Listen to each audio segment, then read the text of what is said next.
Bueno, como usted sabe, y si no lo sabía, le informo que Perú fue el país que literalmente mejor desempeño económico presentó durante el año de recesión 2009. No solamente porque no tuvo recesión, sino de hecho creció, y creció de manera importante. Entonces, desde ese punto de vista, pues es algo notable.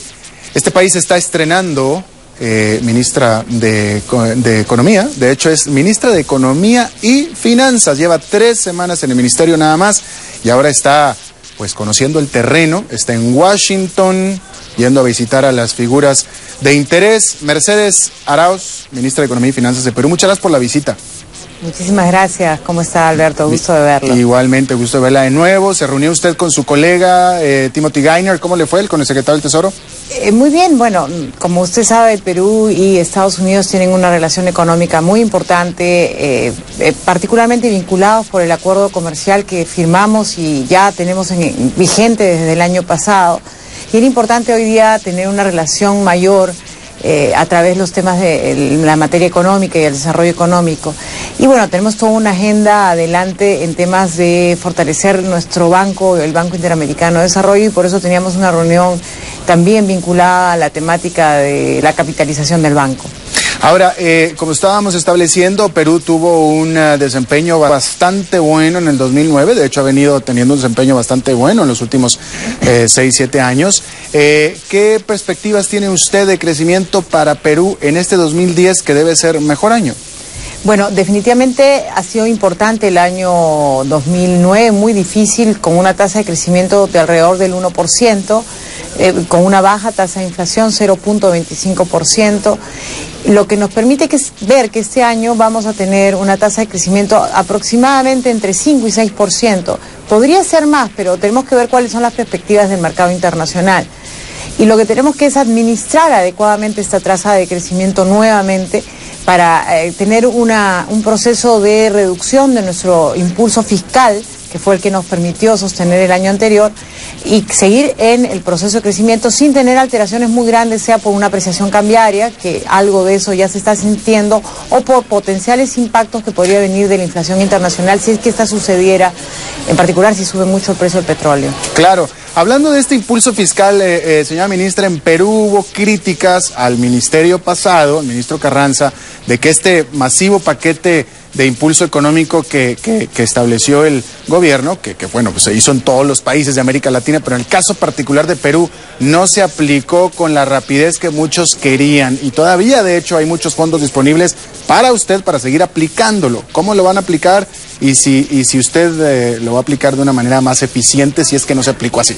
Yo creo que el trabajo del exministro Carranza fue bastante eficiente. Entendamos que en el último trimestre de 2008, si bien sabíamos que había una crisis, todavía había impactos de la inflación internacional que habían golpeado el Perú. Habíamos tenido una tasa en el 2008 del 6% de inflación. Ahora más bien teníamos que minimizar ese riesgo inflacionario, y por eso quizás parecía que estaba demorado, pero realmente el impulso que se le dio a la inversión pública ha sido sustantivo, con tasas de crecimiento muy altas en el año anterior. En algunos momentos hasta llegamos a 50% de crecimiento con respecto al año anterior en el impulso de la inversión pública de nuestro lado. Por otro lado, el retraso que hemos tenido más bien ha sido de inversión privada, porque la inversión privada no encontraba fondeo en los mercados internacionales. Vamos a seguir con el programa en este año, dándole ese impulso a la inversión pública, y obviamente con algunos programas especiales como el que tenemos para la pequeña y la microempresa, que son fondeos que ayudan a seguir aportando en su crecimiento, y además con estrategias que acompañan de cooperación técnica y en su desarrollo. No pensamos parar hasta hacer un crecimiento más, ir soltando poco a poco este espacio de impulso fiscal para retomar la senda de crecimiento natural sin tener que hacer gastos extraordinarios por el lado fiscal. Claro. Ahora, dígame una cosa, estando investigando yo acerca de la política en Perú y hablando con analistas, bueno, estábamos estableciendo que este año va a ser un año de campaña electoral, sobre todo la segunda parte de este año, y hay comentarios en la prensa de Perú en el sentido de que usted como ministra, que ha sido ministra durante toda la presidencia de Alan García, usted pudiera ser más permeable a la presión política en un año electoral a lo que pudo haber sido el ministro pasado. ¿Qué opina usted de esto? Eso no es cierto. La verdad que, como muchos dicen, Luis Carranza y yo éramos el ala dura del gobierno, porque sí creemos que hay que tener reglas, por lo menos en el ámbito macroeconómico, muy ortodoxas y firmes y tener un equilibrio fiscal bien sostenido, ¿no? Entonces no creo que pueda pasar por nuestro lado eso. Lo que sí hay que hacer es limitar las barreras que pueden haber a la gestión de la obra de infraestructura en tanto esta sea viable. No creemos que podamos tener una política que nos permita atorar programas. A veces las barreras burocráticas son mayores de las que deberían. Siempre que los proyectos sean viables y sean realmente sostenibles a lo largo del tiempo, económicamente hablando, ¿no? Claro. Ahora, hablando de esta época de campañas electorales, que de nuevo comienza este año y sobre todo hacia la segunda mitad de este año, se espera, como la campaña pasada y como han sido las campañas electorales en América Latina durante los últimos años, pues que sea bastante intensa y que haya ya algún candidato perfilado, sobre todo con discurso populista. Y entonces aquí la pregunta es, ¿pudiera usted esperar, y sobre todo cómo está protegida la economía de Perú en caso de inestabilidad financiera por rispideces en la campaña? La verdad, yo creo que este impulso populista podría darse de alguien, pero creo que los candidatos en su mayoría que hay para lo que es la candidatura a presidencia de la República piensan más bien que la continuidad del modelo económico con pequeñas variantes debe seguir, ¿no?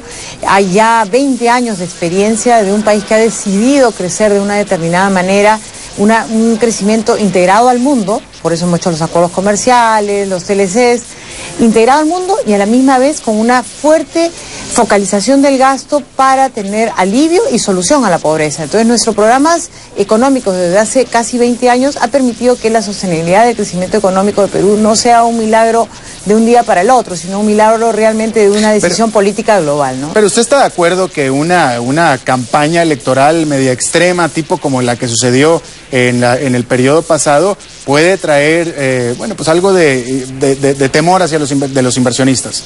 Sí, claro, pero creo yo que hoy día ya hay menos riesgo de ese tipo de campañas extremistas. Obviamente algunas posiciones extremistas hay en el Perú, pero en general, cuando uno ve las encuestas, uno ve que la mayor parte de los candidatos creen en un modelo económico que tenga crecimiento económico con inclusión social. Creo que son pocos los que creen solamente en cambiar el rumbo de ese destino que hemos creado durante los últimos 20 años, ¿no? Claro. Mercedes Arauz, ministra de Economía y Finanzas de Perú, muchas gracias por su visita a Economía y Finanzas. Muchísimas